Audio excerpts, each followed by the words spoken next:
Well, video game movies, you had a pretty good run.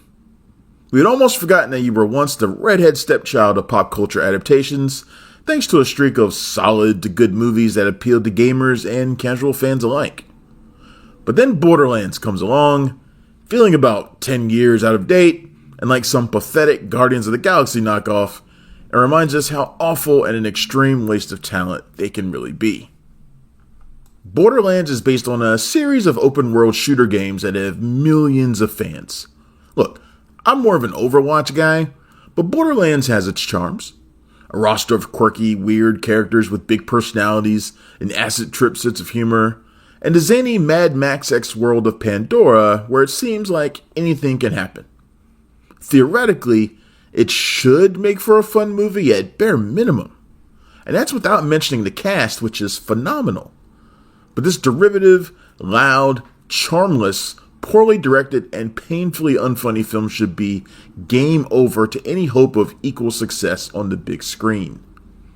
Cate Blanchett, of all people, who shot this before Tar, by the way, plays the Han Solo, Star-Lord-esque ripoff Lilith, a bounty hunter with a shoot-first mentality and a spiky attitude. The evil corporate overlord Atlas, played by a charisma-free Edgar Ramirez, recruits Lilith, with the digital equivalent to a giant bag of cash, to rescue Tina, played by Barbie's Ariana Greenblatt, Atlas's daughter who could be key to a prophecy and the opening of a secret vault on Pandora that has vexed vault hunters for generations. While it's painful to watch the great Blanchett spout lousy one-liners and try to convince us her smirk is genuine, the other odd bit of casting is Kevin Hart.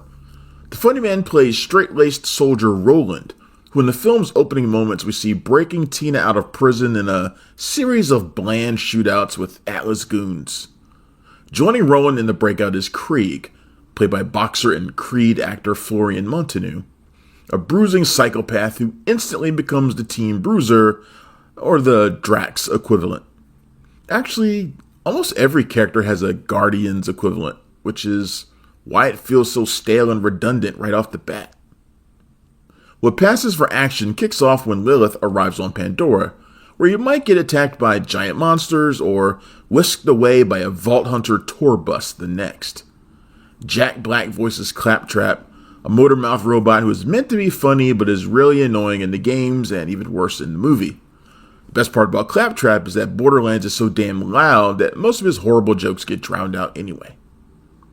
Eventually Lilith encounters the others and, after a squabble or two, they realize they all really hate Atlas and must work together to stop him and his evil plans. It all works out remarkably well, almost like they were destined to be a bunch of a-holes together.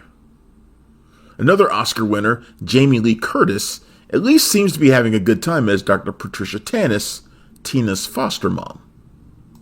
How bad is the Borderlands script?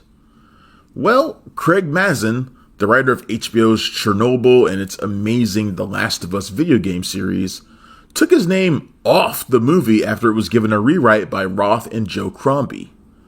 The film has been through its share of problems, including recent reshoots led by Tim Miller, director of Deadpool, Terminator Dark Fate, and a producer on the far superior Sonic the Hedgehog movies. None of the characters are given the barest sketch of an original personality. I can imagine a scenario where Blanchett signed on thinking Lilith would be a lot more interesting than she turned out to be. Hart has been more animated in the Borderlands press tour than he ever is in the actual movie. If Roland vanished without explanation, it wouldn't make a lick of difference to the story, and the number of laughs would remain exactly the same. Roth is one of my favorite horror directors, but his escapades outside of the genre have been pretty terrible.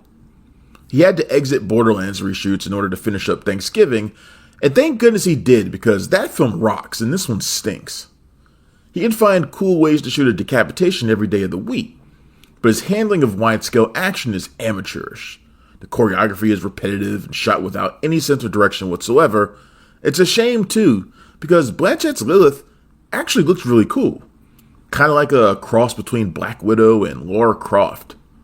She's got slick moves and boss weapons, but Roth can't find a way to highlight either.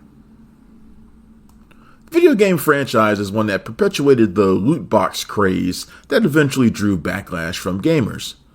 Basically, you play or spend loads of real cash to acquire treasure chests that randomly offer rewards, like new weapons, skins, voices, etc., that are meant to extend your enjoyment. They're the video game equivalent to playing the slot machine. Borderlands is the empty loot box of video game movies, promising a lot, but delivering no rewards. Borderlands is in theaters now, and it gets a 1.5 out of 5. Thanks for checking out the show. If you like what we're laying down, please subscribe to our channel, and click the bell to receive notifications for all of our latest stuff.